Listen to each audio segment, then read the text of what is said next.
This poem is from the sequence that gave its title to my first collection, The Work of a Winter. And The Work of a Winter is an attempt to imagine the life of Michael O'Clery, who was a Franciscan monk in the 17th century. And he was part of the Counter-Reformation in Ireland. He was born in Kilbarron Castle near Rosnowla, which we went to as children. And I became fascinated by his story because we used to walk across the beach and up the hill. Anybody that knows Rosnowla will know that as you go up the hill to the friary, there is a big rock with, it's not so noticeable anymore actually because it's kind of faded, but it used to be in gold leaf, a picture of a monk writing with a feather. And it said, this rock marks the boundaries of the lands of the Four Masters. And the Four Masters were the Franciscans who wrote the first annals of Ireland. So he was kind of in my imagination, even as a very young child. And then later on, I got the chance to do a wee bit of research.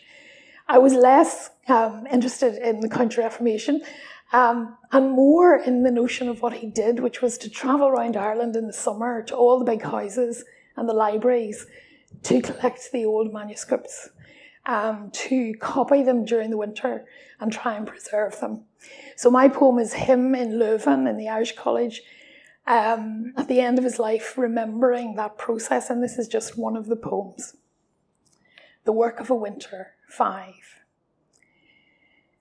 Strange how the prayers of your first life become the prayers of its ending. I word my mother's prayers on these beads, made from the seeds of peonies from the garden of the great Abbey of Donegal. All the sweetness of that lost time is the blown rose made small, but it opens for me again in memory. Visits to the Abbey before its sacking on the feast days, when it was a place of gardens and orchards and continual chant.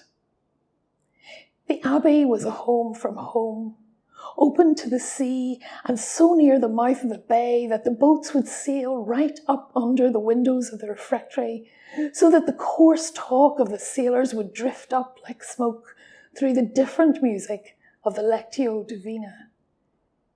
In the paper markets in Antwerp, I would be back in that busy Donegal, all open windows and talk, all colour come from far away, the bright day blousy with excitement. When I returned, we were in refuge from the Abbey and all the grandeur gone.